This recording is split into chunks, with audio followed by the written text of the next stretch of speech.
¿Qué tal? Bienvenidos a La Economía. Los daños materiales causados hasta ahora por los incendios en el área de Los Ángeles resultan todavía difíciles de calcular. No obstante, las primeras estimaciones arrojan cifras desorbitantes. Un total de 2.000 inmuebles entre negocios y viviendas han sido destruidos, según el diario Los Angeles Times.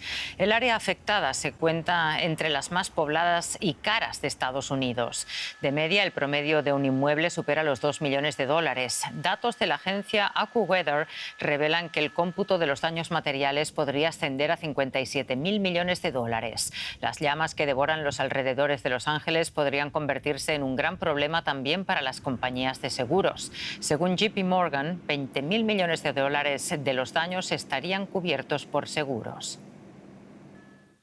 Hablamos con nuestra compañera en Nueva York sobre los tremendos costos de estos incendios. Ana Nieto, muchos saludos, muy buenas tardes. Estos fuegos consolidan a California como una zona cero de riesgo climático en Estados Unidos, como Florida y otros estados expuestos a huracanes y tornados. Se disparan los costos. ¿Cómo se comparan estas estimaciones iniciales con otros desastres en el país? Sí, puede ser el incendio más caro de la historia del país hasta ahora. El más devastador había sido otro fuego que también se produjo en California en el año 2018, el Camp Fire. California es ciertamente una de las zonas cero de la crisis climática porque las condiciones de sequedad y de viento ya azuzaron otros fuegos también en el año 2017, que hicieron que estos 2 años, el 17 y el 18, se registraran pérdidas para las aseguradoras que excedían los 33.000 millones de dólares. En el contexto de los desastres naturales, este fuego puede pasar a la historia muy cerca del capítulo dedicado al huracán Katrina en el año 2005, un año en el que se registraron unas pérdidas de 102.000 millones de dólares, o del huracán Ian del año 2022. Los desastres naturales que están afectando a todo el planeta están pasando una grave factura, no solamente en vidas humanas, también en costos económicos.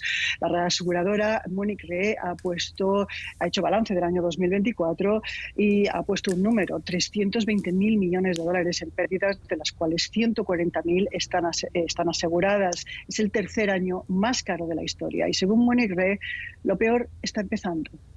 Las cifras son cada vez más desorbitantes. Ana, el actor James Woods ha dicho tras perder su casa que su aseguradora canceló la póliza hace 4 meses en su vecindario. ¿Hay casas realmente sin asegurar ahí? Hay casas sin asegurar. En estados como Florida y California hay una grave crisis en el sector asegurador que tiene como resultado un elevado incremento de las primas o la falta de disponibilidad de seguros. Grandes aseguradoras como el State Farm han dejado el estado y no renovado pólizas a sus clientes, aduciendo que los límites que se imponen por ley a las primas o a las subidas de las primas no les permiten recuperar las pérdidas que tuvieron en esos incendios del 17-2018 que mencionaba antes. En la zona de Pacific Palisades, donde es el mayor foco de fuego, muchas casas carecen de seguros y las aseguradoras están pensando mucho asegurar casas de gran valor en zonas de alto riesgo. Muchos propietarios han tenido que acudir al asegurador de última instancia, el llamado Fair Plan, que es un programa estatal que es muy básico y no va a asegurar ni de lejos el 100% de los que ahora mismo solamente tienen ceniza. Cuesta de creer. Muchísimas gracias por estas informaciones, Ana. Gracias, Rosa. Este jueves se cumplen 25 años de la dolarización de Ecuador, una medida económica que supuso un punto de inflexión en el país sudamericano. La dolarización comenzó el 9 de enero del año 2000 para hacer frente a la alta inflación que entonces rondaba el 100% y en momentos en que Ecuador registraba además una contracción del PIB de un 7%. Con la adopción del dólar, la inflación cayó drásticamente a niveles de un dígito, lo que proporcionó estabilidad a los precios y otorgó mayor confianza en la economía. Expertos apuntan que Ecuador ha ganado estabilidad económica y financiera gracias a la dolarización, pero subrayan que esa medida supone un freno para el país sudamericano en términos de competitividad al haber perdido su soberanía monetaria y comercial. Y queremos hablar sobre este tema con el economista Vicente Albornoz, decano de la Facultad de Economía de la Universidad de las Américas de Ecuador. Vicente, muy bienvenido de nuevo al informativo. En primer lugar, ¿qué balance haces de estos 25 años de dolarización en Ecuador? ¿Cuáles son los pros y los contras? Yo hago un balance muy positivo de estos 25 años. Hay mucho más pros que contras. Y eso lo dice alguien que originalmente, hace 25 años, se opuso a dolarizarnos, porque no me sonaba lógico que un país no tenga una moneda propia, pero la verdad ha funcionado muy bien y es un cuarto de siglo desde que se tomó esa medida. El primer pro es que la inflación, como ya ustedes lo decían en su nota, la inflación está bajo control. Los jóvenes en el Ecuador, los menores de 25 o 30 años, nunca conocieron ni nuestra moneda propia ni lo que es inflación. Hoy tenemos inflaciones de 1%, 1,5%. Tenemos menos inflación que Alemania. Eso es bastante decir. Tenemos la inflación más baja de todo el continente americano. El otro pro es que los populistas han visto bastante limitada su capacidad de hacer daño en la economía. Han hecho algunos daños, pero no han podido llegar a cosas como la hiperinflación que vive Venezuela o que ha vivido durante muchos años Argentina. Eso no ha podido pasar gracias a la dolarización. Un contra sí tiene, y es que nos quitó ciertas herramientas para corregir errores en el manejo económico. Cuando se comete algún error en el manejo económico, se encarece la economía, se pierde competitividad, y eso ha sido muy complejo de resolver desde que estamos dolarizados. Y en el periodo que va de 2006 a 2014, cuando tuvimos mucho dinero del petróleo, se lo gastó a manos llenas y se distorsionó la economía y se hizo algún daño que no ha sido posible de arreglar. Interesante lo que dices, Vicente. Además de Ecuador, en América Latina también El Salvador y Panamá tienen su economía dolarizada. ¿Cómo le ha ido a Panamá, que adoptó el dólar ya en 1904? ¿Es comparable su caso con el de Ecuador? No es muy comparable. Panamá nunca tuvo una moneda propia. Panamá en realidad se independiza no de España, sino de Colombia a comienzos del siglo XX. Y desde el inicio Panamá tenía una relación muy cercana con Estados Unidos y por lo tanto está dolarizado siempre. Panamá ha manejado mejor su dolarización que Ecuador, al menos en mi opinión, y por lo tanto Panamá sí muestra mejores tasas de crecimiento que Ecuador. En realidad el Ecuador tuvo buenas tasas de crecimiento desde que nos dolarizamos hace 25 años, hasta el año 2014, cuando el precio del petróleo se desplomó y en ese momento sí ya se volvió muy complicado el manejo económico y hemos tenido un estancamiento desde ahí. Panamá no, Panamá ha tenido un buen desarrollo económico, una buena evolución económica el último siglo en realidad. Vicente Albornoz, economista, muchísimas gracias por acompañarnos. Un gusto.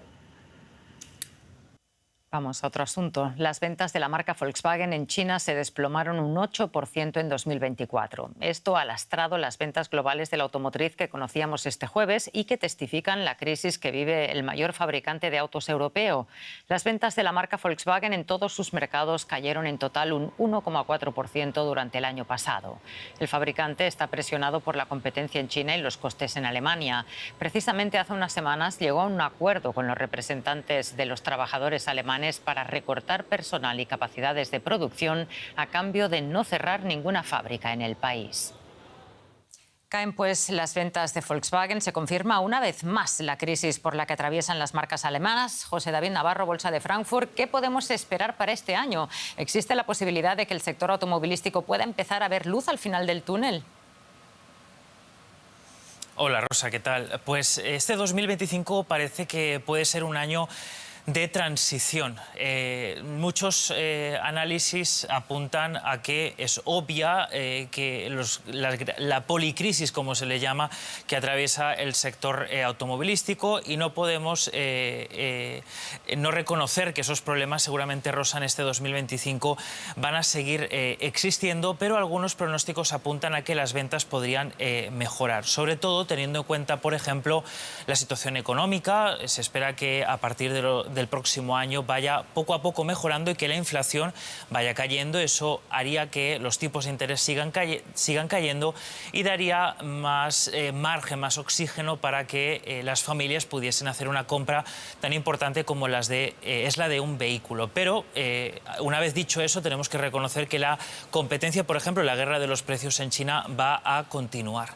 Algunas proyecciones, Rosa, apuntan a que las ventas en el 2025 podrían aumentar, pero no llegarían nunca a el pico que se alcanzó o el nivel que se alcanzó antes de la pandemia. Por ejemplo, en el caso de Alemania, ese prepandemia del 2019 supuso una venta de 3,6 millones de vehículos, el año pasado es 2,8 y no se espera que esos niveles anteriores a la pandemia se vuelvan a alcanzar. En cualquier caso, todos estos pronósticos que les comento van a depender mucho de dos factores. Por una parte, muy importante, qué pasa finalmente con los aranceles tan temidos de Donald Trump, el próximo presidente de Estados Unidos, y por otra parte también, Rosa, cuál va a ser finalmente el impacto que tengan las nuevas normas climáticas que se van a endurecer este 2025 para las automotrices.